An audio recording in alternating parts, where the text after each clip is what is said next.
Saudara-saudara yang terkasih dalam Tuhan Yesus Kristus, mari kita mulai persekutuan hari ini di penghujung Advent ketiga ini.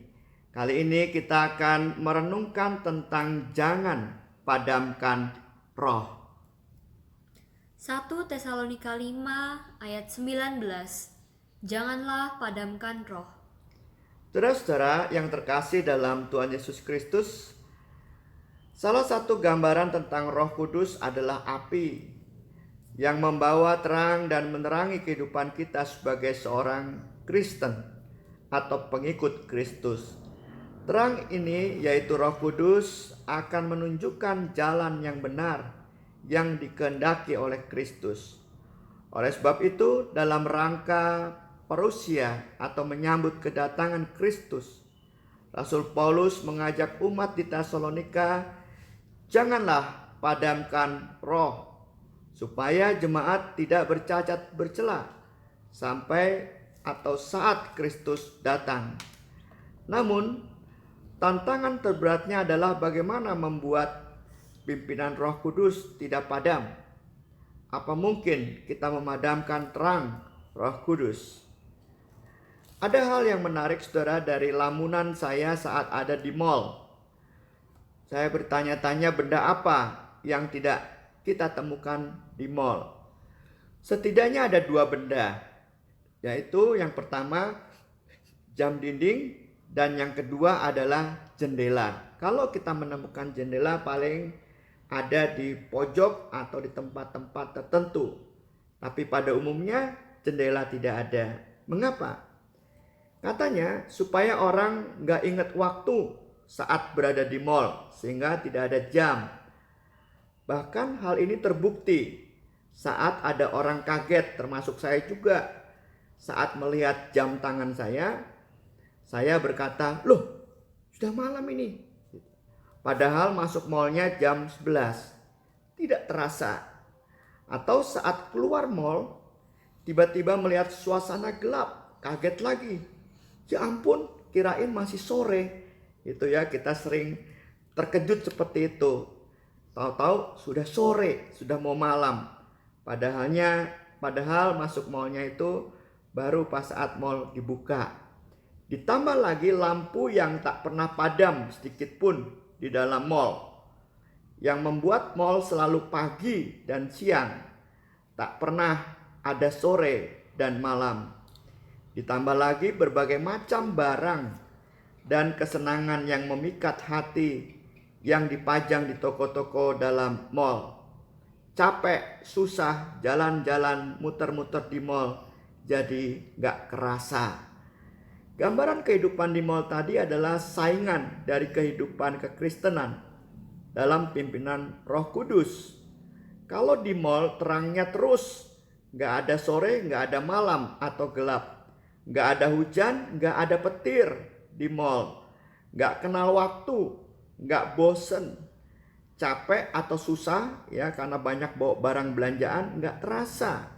Kita masih bisa ketawa ketiwi sampai pada akhirnya dikejutkan. Oh sudah malam, oh sudah sore dan seterusnya.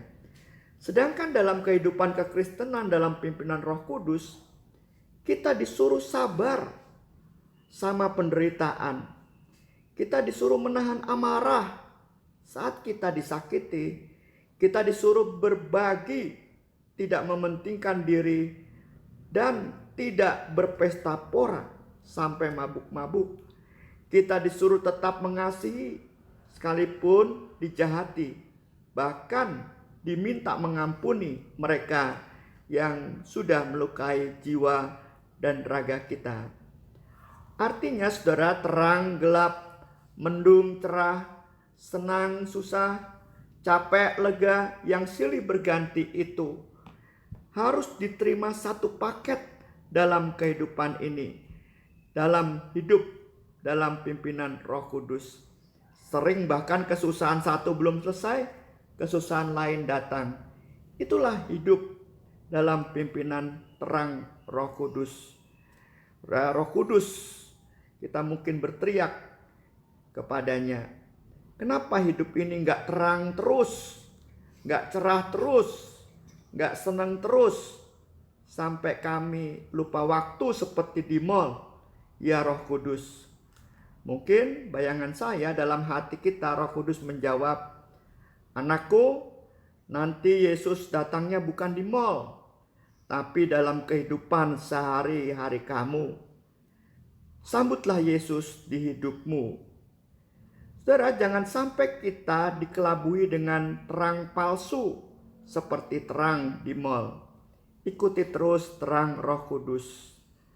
Advent adalah masa-masa kita diajak memaknai dan menerima hidup terang gelap, mendung cerah, senang susah, capek lega yang silih berganti itu dalam terang kasih Kristus. Hidup ini adalah karunia karena Kristus. Seharusnya enak gak enak hidup, senang gak senang hidup, tetap harus dijalani dengan sukacita. Syaratnya satu, supaya kita mampu. Jangan padamkan pimpinan roh. Sambutlah Kristus. Mari saudara-saudara kita bersatu di dalam doa. Oh Tuhan yang penuh kasih, berat betul menjalani hidup ini. Persoalan-persoalan silih berganti datang menggoyahkan iman kami. Kini kami diajak untuk melihat segala kesusahan itu adalah juga karunia-Mu, ya Tuhan. Mampukan kami menatap dan berjalan bersama terang Roh Kudus, agar kami merasa lega, sekalipun banyak persoalan. Agar kami merasa sukacita, sekaligus mendung, bahkan gelap, hujan petir dalam hidup kami. Jadikan kami tangguh seperti Tuhan Yesus Kristus. Ya Roh Kudus, tolonglah kami. Tuhan yang penuh kasih, seperti musafir kami ini menjalani hari-hari kami, memikirkan kebutuhan-kebutuhan kami dari hari ke hari. Kadang penuh kekhawatiran. Oh Tuhan, tenangkanlah kami. Cukupkan tiap hari rezeki kami, ya Tuhan. Ya Tuhan yang penuh kasih, hari-hari ini hujan setiap hari turun terus-menerus. Udara sering berubah-ubah, dingin, panas, dingin, panas. Kami berharap kami dikuatkan agar tidak jatuh sakit. Dan kami berharap untuk saudara-saudara kami di daerah banjir bisa bersiap-siap. Beri mereka kekuatan ekstra untuk menghadapi banjir dan usaha mengatasinya.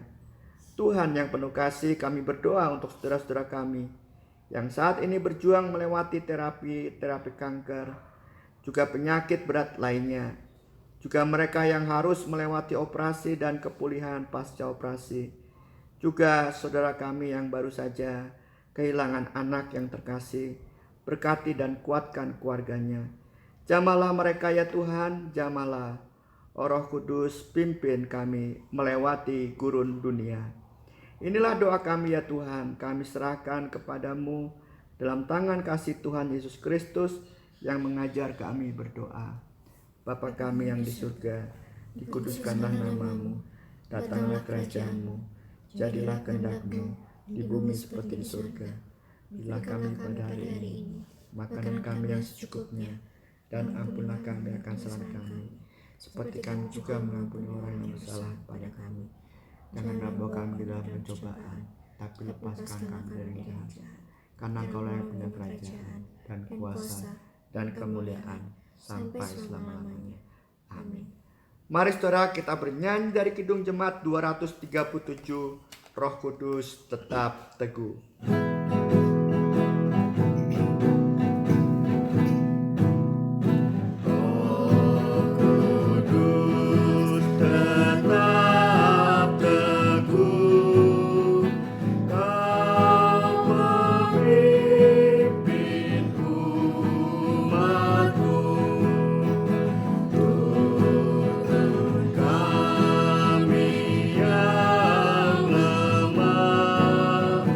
Let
kita semua. Amin.